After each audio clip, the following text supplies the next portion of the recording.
છે બરાબર, સાયન્સમાં બાળક કઈ રીતે ભણશે સાહેબ? બધાને ખબર છે, આ પંચાયતને ખબર છે. અમે પ્રાંતશ્રીને આવેદન આપ્યું, છોકરા અમારા પાસે આવીને રડે છે મેડમ. અમે છે ને શું જવાબ આપીએ? હવે એક્ઝામ આવે છે, અમે છે ને બહુ રજૂઆત કરી. એટલે તમે આવેલા છો ને એટલે રૂબરૂ ગામ થકી 2 પ્રશ્નો અમે રજૂઆત કરીને એવું હતું સાહેબ અમારે.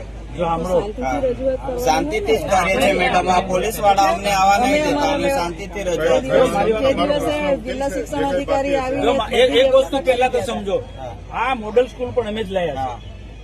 અમે જ લાયા છે. નવું હોય ત્યાં બધી તકલીફ રહેવાની છે. જગ્યાનો પ્રશ્ન હતો. આખા ગુજરાતમાં મોડલ સ્કૂલો નવી નવી ઠેર ઠેર નવી સ્કૂલો નવી, એટલે પ્રશ્ન રહેવાનો. અને અધિકારીને તરત મોકલ્યા છે. બેન પણ આવ્યા હતા. બધા જે પણ પ્રશ્નો છે એ દિવસે એ લોકો ઉપસ્થિત નતા સાહેબ, અને બીજા ગામ લોકો ઉપસ્થિત હતા. તમે છે ને જેટકોની જમીન બાબતે આવ્યા હતા, મેં છે ને પ્રાંત સરને એક વસ્તુ સાંભળો, આ જેટકોની જમીન બાબતમાં ગામ લોકોએ ખોટો વિરોધ કર્યો હતો. ના, વિરોધ નહીં કર્યો સાહેબ. હવે સ્કૂલ ના હોય અને જેટકો બનાવો, અમને શાળાની જરૂર છે. જેટકોની પણ કેટલી જરૂર છે. આ વિસ્તારના ખેડૂતોને સિંચાઈને બહુ મોટી પ્રશ્ન છે. એટલે એક ગામ પૂરતું નહીં, આખા વિસ્તારને વિચારો. જેટકોની બહુ જરૂર છે. જીબી ના 66 કેવી બસો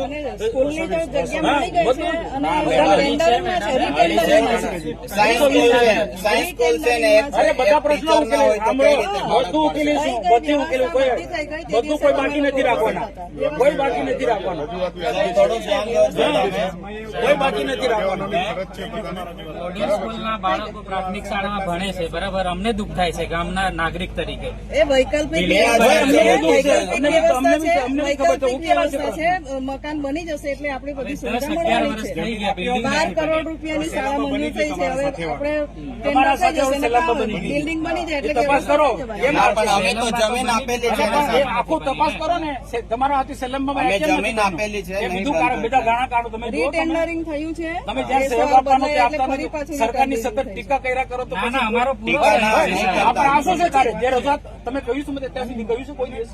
અમે પ્રાંતશ્રીને પ્રાંતને મને કીધું છે કોઈ વખત? પંચાયતને બી આપી. મને કીધું છે પંચાયતની, મને કીધું હવે સર અમે જેને વોટ આપીએ એમને રજૂઆત કરવાની જવાબદારી એવું થયું ને. એવું કઈ વાત વાત કરે યાર, ભાઈ કે વાત કરે છે યાર, બહુ સારી વાત કરે.